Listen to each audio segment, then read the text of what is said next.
Marcus Chen stood alone on the terrace of his penthouse office, 40 floors above San Francisco, watching the city pulse with life he no longer felt part of. At 32, he commanded a tech empire worth $3 billion, employed 15,000 people across 4 continents, and owned properties on 3 different coasts. Yet, as he surveyed his domain through floor-to-ceiling windows, Marcus felt nothing but the familiar hollow ache that success had failed to fill. His assistant's voice crackled through the intercom, interrupting his solitary contemplation. "Mr. Chen, the board meeting has been moved to 4 o'clock. Also, your mother called again about dinner this week." Marcus didn't respond immediately. His relationship with his family had become another casualty of his relentless pursuit of success. Every conversation felt transactional, every interaction measured against quarterly projections and market valuation. The irony wasn't lost on him that he'd built a company focused on connecting people through technology, while becoming increasingly disconnected from humanity himself. His dating life consisted of carefully orchestrated encounters with women who saw dollar signs instead of the man behind them. His friendships had withered as colleagues became subordinates and peers became competitors. Marcus had achieved everything he'd dreamed of as a poor kid growing up in Oakland, watching his immigrant parents work multiple jobs just to keep their family afloat. He'd sworn he'd never be vulnerable again, never depend on anyone else for his security or happiness. That promise had driven him to extraordinary success and profound loneliness. His phone buzzed with notifications, stock alerts, meeting reminders, social invitations to events where he'd stand in rooms full of people and feel utterly alone. Marcus silenced the device and returned to his contemplation of the city below. Somewhere in those streets, people were living real lives, forming genuine connections, finding meaning in simple moments he'd forgotten how to appreciate. Marcus had everything money could buy, but he was beginning to suspect he'd traded away everything that actually mattered. The realization should have motivated him to change, but Marcus had forgotten how to be anything other than successful. He'd built his identity so completely around achievement that he no longer knew who he was without it. Chapter 2. The Unexpected Encounter. Marcus's routine rarely deviated from the carefully structured schedule his assistant maintained, but a canceled meeting left him with an unexpected hour of free time. Instead of filling it with another conference call, he decided to walk to his next appointment, a decision that would alter the trajectory of his life in ways he couldn't imagine. The financial district's polished facades gave way to grittier neighborhoods as Marcus walked, his expensive Italian shoes clicking against sidewalks that told stories of struggle he'd worked hard to escape. He was so absorbed in his phone, reviewing quarterly projections, that he almost missed her entirely. Luna sat against the brick wall of a closed storefront, a cardboard sign propped beside her that read, "Lost everything to medical. Anything helps. God bless." She was younger than Marcus had expected, perhaps late 20s, with dark hair pulled back in a practical ponytail and clothes that were clean but obviously worn. What struck him most was her posture. Despite her circumstances, she sat with dignity, reading a battered paperback book. Marcus had walked past homeless individuals countless times, usually averting his eyes and quickening his pace, but something about Luna's quiet presence made him stop. Maybe it was the book, a volume of poetry he recognized from his college literature classes, or the way she looked up and smiled genuinely when their eyes met. "Beautiful day, isn't it?" Luna said, her voice carrying warmth that seemed incongruous with her situation. Marcus glanced around at the overcast sky and busy street. "I suppose it is. I love days like this. The light is so soft, perfect." Luna held up her book. "Do you know Rumi?" The question caught Marcus off guard. When was the last time someone had asked him about poetry instead of profit marketing? "I read some of his work in college. He wrote about finding wealth in the most unexpected places. I think about that a lot these." Marcus studied Luna's face, searching for bitterness or desperation, but finding only a kind of peaceful acceptance that puzzled him. How could someone who had lost everything speak about wealth with such serenity? Without fully understanding why, Marcus reached for his wallet and pulled out several bills. As he handed them to Luna, their fingers brushed briefly, and he felt something he hadn't experienced in years, a genuine human connection, however fleeting. "Thank you," Luna said simply. "This will help more than you know." As Marcus continued to his meeting, he found himself thinking not about the presentation he was about to give, but about Luna's words, about finding wealth in unexpected places. Chapter 3. Haunted by Kindness. The encounter with Luna lingered in Marcus's mind with unexpected persistence. During his board meeting, while discussing expansion into emerging markets, he found himself thinking about her comment on beautiful days and soft light. Her contentment in circumstances that would devastate most people challenged everything Marcus believed about success and happiness. That evening, Marcus stood in his minimalist penthouse apartment, surrounded by expensive art and designer furniture that felt more like a museum display than a home. He'd eaten dinner alone, as usual, while reviewing financial reports on his tablet. The silence was so complete, it seemed to press against his eardrums. Unable to concentrate on work, Marcus found himself researching homelessness statistics in San Francisco. The numbers were staggering. Thousands of people living on the streets. Many of them families, many of them employed but unable to afford housing in one of the world's most expensive cities. He read about medical bankruptcies, about people who'd lost everything to circumstances beyond their control. The next morning, Marcus altered his route to work, telling himself he was simply exploring different neighborhoods. But he knew he was looking for Luna. He found her in the same spot, this time with a different book, a worn copy of philosophy essays. "Good morning," Luna said, looking up with the same genuine smile that had unsettled him the day before. "Good morning. How are you today?" "Grateful," Luna replied without hesitation. "I slept safely. I have something to read. And the coffee shop owner gave me a cup of coffee this morning. That's more than many people have." Marcus was struck by her ability to find abundance in what most would consider deprivation. "How long have you been in this situation?" "About 8 months. I was a social worker before, had an apartment, a car, a normal life. Then I got sick, cancer, and even with insurance the treatments bankrupted me. Lost my job because I couldn't work during chemo. Lost my apartment when I couldn't pay rent. Lost my car when I couldn't make payments." Luna recounted her story without self-pity, as if she were describing someone else's life. "The funny thing is, I thought I understood poverty because I worked with people experiencing it, but there's a difference between understanding something intellectually and living it." "Do you regret your previous work, helping people?" "Never. If anything, this experience has shown me how much more there is to learn about resilience and human dignity." Marcus stood there, holding his briefcase full of documents worth millions, looking at a woman who had lost everything yet seemed to possess something he'd never found. For the first time in years, he questioned whether he understood anything about wealth at all. Chapter 4. The Offer. Marcus couldn't stop thinking about Luna's story. During a particularly tedious acquisition meeting, while lawyers discussed contract clauses worth millions, he found himself wondering where she would sleep that night and whether she'd had enough to eat. The realization that he was more concerned about a stranger's welfare than his company's quarterly projections should have alarmed him. Instead, it felt like the first genuine emotion he'd experienced in months. That afternoon, Marcus made a decision that surprised even him. He left his office early and walked to Luna's usual spot, carrying a bag from an upscale deli. She was there, as he'd somehow known she would be, reading yet another book. "I brought lunch," Marcus said, settling onto the sidewalk beside her with an awkwardness that revealed how foreign such gestures were to him. Luna looked at the expensive deli bag, then at Marcus's designer suit, now wrinkled from sitting on concrete. "You don't have to do this.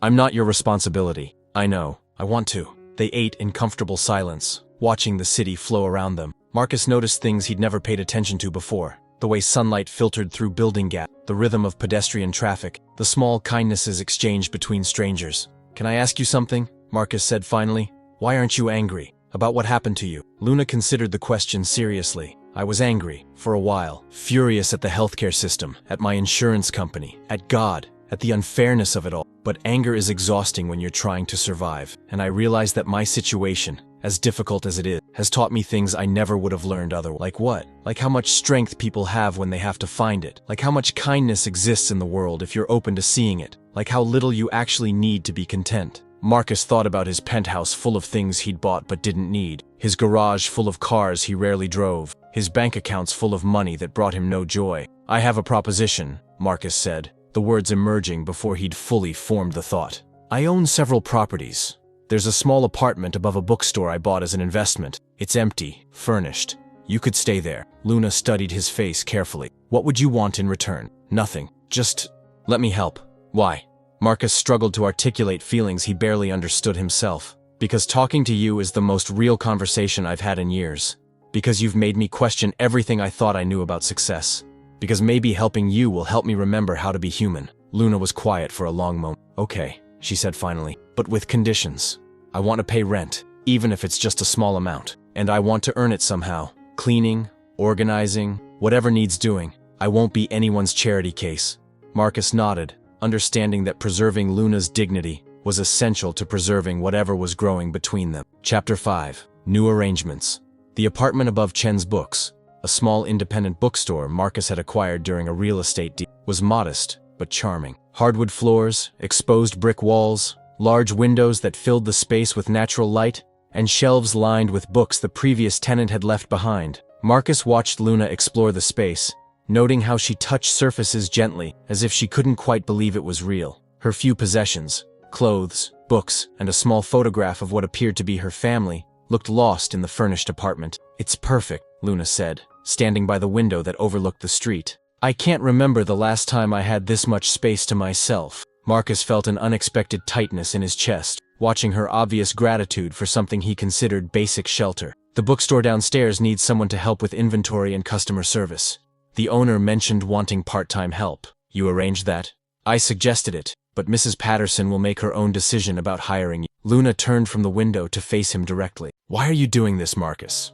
"Really?" The question forced Marcus to confront motivations he hadn't fully examined. "I've spent 15 years building a company, accumulating wealth, achieving everything I thought I wanted, but I've never felt as alive as I have in the 3 conversations we've shared. That's not about me. That's about you remembering who you are underneath all the success." Her insight was uncomfortably accurate, maybe, but you're the one who reminded me. Over the following weeks, Marcus found himself stopping by the bookstore regularly, ostensibly to check on his investment, but really to see Luna. She'd settled into her new role with enthusiasm, helping customers find books, organizing inventory, and bringing a warmth to the space that increased foot traffic noticeably. Mrs. Patterson, the elderly store owner, was clearly delighted with her new employee. "That girl has a gift," she told Marcus one afternoon. "She remembers every customer's preferences, recommends books like she's reading their souls." Marcus watched Luna through the store window, deep in conversation with a customer about poetry collections. She was animated, engaged, completely present in a way that reminded him of how he used to feel about his work before it became about numbers and market dominance. "She's teaching me something," Marcus admitted to Mrs. Patterson. "What's that?" "That wealth isn't what I thought it was." Mrs. Patterson smiled knowingly. "Smart girl. Smart man too, if he's willing to learn." Chapter 6. Lessons in living. Marcus's visits to the bookstore became a daily ritual, the highlight of his increasingly questioned routine. He would arrive after work, still in his expensive suits, and find Luna arranging displays or helping customers with a genuine enthusiasm that seemed to energize everyone around her. One evening, Marcus found Luna on the apartment's small balcony, tending to plants she'd somehow acquired. The sight of her nurturing green life in small pots struck him as profoundly hopeful. "Where did these come from?" Marcus asked, joining her in the small outdoor space. "Mrs. Patterson was throwing them away, said they were dying, but they just needed attention and the right light." Luna touched a leaf gently. "Amazing how resilient living things can be when someone cares for them properly." Marcus heard the metaphor in her words and wondered if she was talking about more than plants. "You seem to have a gift for bringing things back to life. Or maybe I just understand what it feels like to need someone to believe in your potential for recovery." They stood in comfortable silence, watching the city transition from day to night. Marcus realized he'd never simply observed an evening before. He'd always been working, planning, strategizing for tomorrow. "Can I ask you something personal?" Luna said. "When did you stop enjoying your success?" The question hit Marcus like a physical blow, because it assumed something he'd never admitted to himself. "What makes you think I don't enjoy it?" "Because you look like a man who's won a game he no longer wants to play." Marcus leaned against the balcony railing, considering her observation. "I think it happened gradually. Each achievement felt less satisfying than the last. Each milestone just became a stepping stone to the next goal. Somewhere along the way I forgot why I was climbing." "What did you want originally, before it became about the money?" Marcus had to reach deep into memory to find the answer. "I wanted to solve problems. I wanted to create technology that would make people's lives better. I wanted to prove that someone like me, poor kid, immigrant parents, could build something meaningful." "And did you build something meaningful?" Marcus thought about his company's products, used by millions of people worldwide. "I think so, but I lost track of the meaning somewhere in the process of building it." Luna turned to face him fully. "It's not too late to find it. Meaning isn't a destination, it's a way of traveling." That night, Marcus lay awake in his penthouse, thinking about Luna's words. For the first time in years, he found himself questioning not just his methods, but his fundamental assumptions about success, happiness, and what constituted a life well lived. Chapter 7. Unexpected vulnerability. Marcus's transformation didn't go unnoticed by his colleagues and employees. During board meetings, he began asking different questions, not just about profit margins, but about employee satisfaction and community impact. His assistant noticed he'd started declining social events that felt obligatory and accepting invitations to things that genuinely interested him. The change was most apparent in his relationship with Luna, which had evolved into something neither of them had expected. What had begun as an act of charity had become a genuine friendship that challenged both of them in different ways. One rainy Thursday evening, Marcus arrived at the bookstore to find it closed early, and Luna's apartment dark. Concerned, he used his key to check on her, calling out as he climbed the stairs. He found Luna on the bathroom floor, pale and shaking, clearly ill. Without hesitation, Marcus called his personal physician and insisted on an immediate house call. "It's probably just food poisoning," Luna protested weakly as Marcus helped her to the couch. "We're not taking chances," Marcus said, his voice carrying an authority that brooked no argument. Dr. Williams arrived within 30 minutes, a testament to Marcus's influence and the physician's respect for his longtime patient. After examining Luna, the doctor's expression grew serious. "I'd like to run some tests. Given your medical history, we should be thorough." The words sent ice through Marcus's veins. Luna's cancer history, which she'd mentioned casually, suddenly felt like a sword hanging over both their heads. At the hospital, Marcus paced the waiting room like a caged animal, while Luna underwent various scans and blood tests. He'd made countless business decisions involving millions of dollars with less anxiety than he felt waiting for her results. When Dr. Williams emerged with a cautiously optimistic expression, Marcus realized he'd been holding his breath. "Good news," the doctor said. "It appears to be a severe stomach bug, possibly exacerbated by stress and irregular eating, but I want to keep her overnight for observation and IV fluids." Marcus felt his knees weaken with relief. "Can I see her?" "Of course. Room 314. Marcus found Luna looking small and fragile in the hospital, connected to IV lines that reminded him uncomfortably of her previous battle with cancer. "You didn't have to stay," Luna said softly. "Yes, I did," Marcus replied, settling into the bedside chair. "You scared me. I scared myself too. For a moment I thought, don't, you're going to be fine." Luna studied his face in the dim hospital lighting. "When did I become important to you?" The question forced Marcus to confront feelings he'd been avoiding. "I think you became important the moment you taught me that wealth has nothing to do with bank accounts." Chapter 8. Deepening Bonds. Luna's brief hospitalization marked a turning point in their relationship. Marcus had faced the possibility of losing her, and realized that somewhere along the way, she'd become essential to his rediscovered sense of purpose and humanity. During her recovery, Marcus took time off work. Something his assistant noted was unprecedented professional history. He brought Luna books, flowers, and homemade soup from a restaurant chef he'd convinced to make house calls. "You're spoiling me," Luna protested from her position on the apartment couch, surrounded by pillows and Marcus's various offerings. "I'm taking care of someone I care about. There's a difference." "Is there? Because this feels dangerously close to the kind of wealth I can't reciprocate." Marcus set down the tea he'd been preparing and sat beside her. "Luna, you've given me more in 3 months than I've received in 3 years. You've reminded me what it feels like to be human. That's not a gift I gave you. That's something you already had. You just forgot how to access it. Then you reminded me how to access it. Either way, I owe you more than soup and flowers." Luna reached for his hand, a gesture that had become natural between them. "You don't owe me anything, Marcus. But if you want to give me something, give me the real you. Not the CEO, not the billionaire. Just Marcus."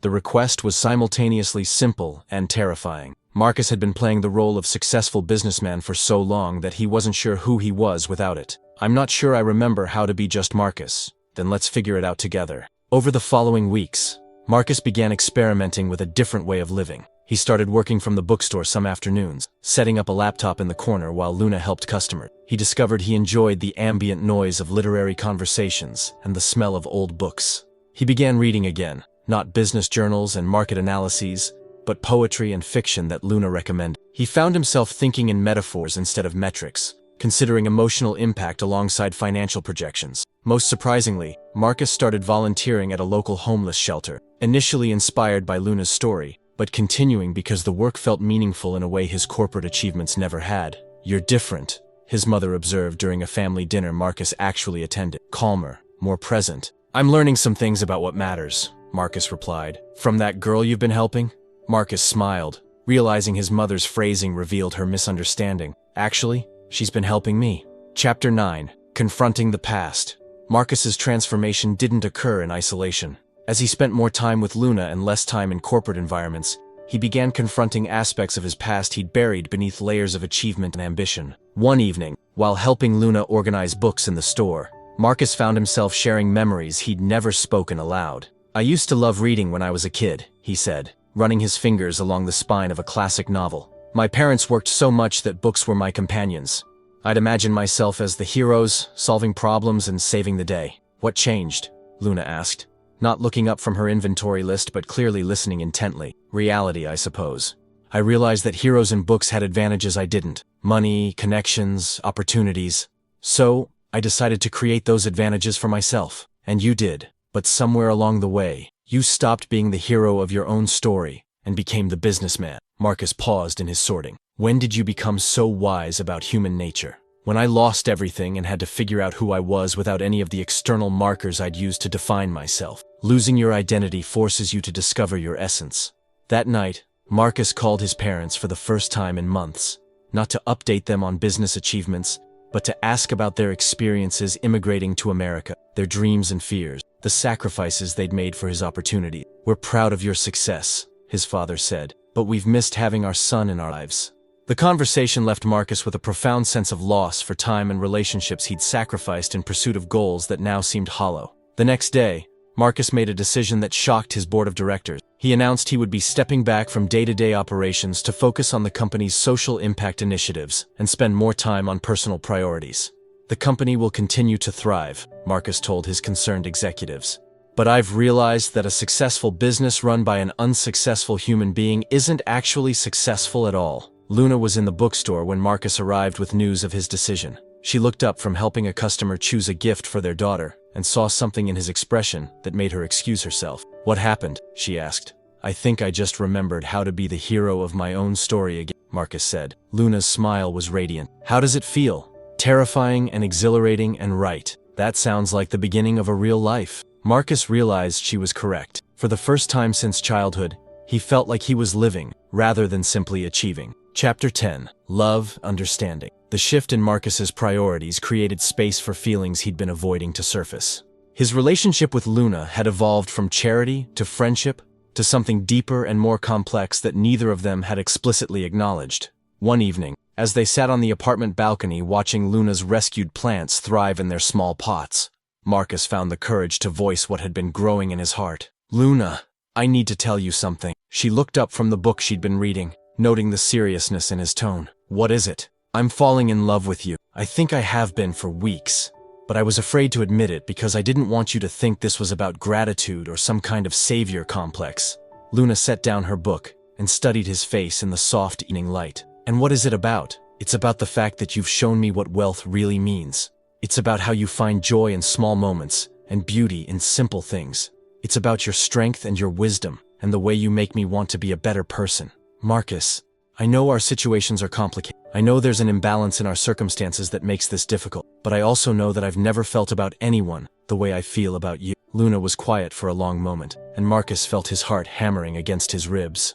I love you too, she said finally, but I need you to understand something. I can't be your project or your redemption story. If we're going to do this, it has to be as equal, even if our bank accounts don't match.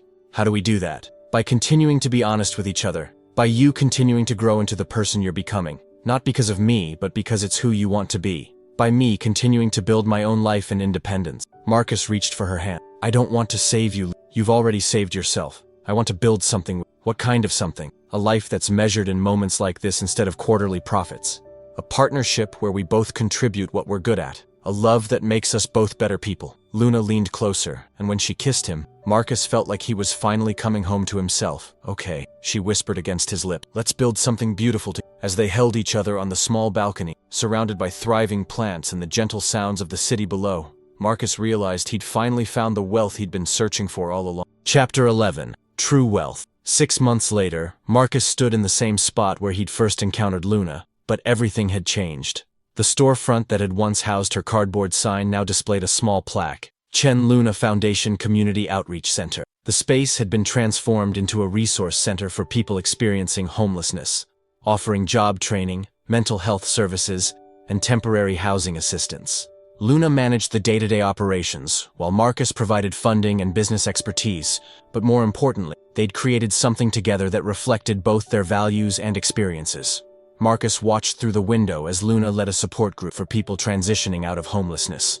Her ability to connect with others, to offer hope without false promises, had made the center a beacon of genuine help in the community. She's remarkable, said Dr. Williams, who volunteered his medical services at the center. The way she combines empathy with practical solutions, it's exactly what people need. Marcus nodded, feeling the familiar swell of pride and love he experienced whenever he watched Luna work. She taught me that real wealth isn't about what you accumulate, it's about what you contribute. His phone buzzed with a notification about his company's stock price reaching a new high, but Marcus barely glanced at it. Financial success still mattered. It funded the work they were doing, but it no longer defined his sense of worth or purpose. That evening, Marcus and Luna walked home together to the apartment above the bookstore, which had become their shared space. Luna had insisted on paying half the rent once she started earning a salary from the foundation, maintaining the independence that was essential to her sense of self. "How was the board meeting?" Luna asked as they climbed the stairs. "Productive. They're fully supportive of expanding the foundation's programs.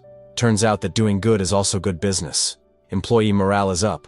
Our brand reputation has never been stronger, and we're attracting top talent who want to work for a company with values." "And how do you feel about it?" Marcus paused on the landing, considering the question seriously. "Grateful. For the first time, my business success feels aligned with my personal values.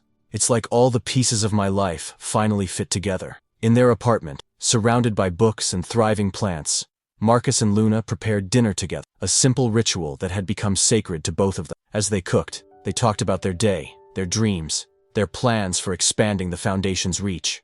"I have something to tell you," Luna said as they sat down to eat. Marcus looked up, noting the particular quality in her voice that suggested important news. "The cancer center called. My latest scans are completely clear. Dr. Martinez says I'm officially in long-term remission." Marcus felt tears spring to his eyes as relief and joy washed over him. "Luna, that's incredible news. It means we can start planning for the future without that shadow hanging over us." Marcus reached across the table for her hand. "What kind of future do you want to plan?" Luna smiled, the expression radiant with hope and love. "One where we continue building something meaningful together. One where we keep learning from each other. One where we remember that the greatest wealth is love, health, purpose, and the ability to make a difference in other people's lives." Marcus brought her hand to his lips, kissing her fingers gently. "That sounds like the richest life imaginable." As they finished dinner and prepared for bed, Marcus reflected on the journey that had brought him from isolated billionaire to a man who understood true wealth. Luna had been right from the beginning. Wealth wasn't about what you accumulated, but about what you shared, what you contributed, and who you became in the process of living fully. Looking at Luna as she brushed her teeth, reading a book in bed, tending to her plants, or helping someone find hope in their darkest moment, Marcus knew he'd found something more valuable than all his business achievements combined. He'd found a life worth living, and someone worth living it with.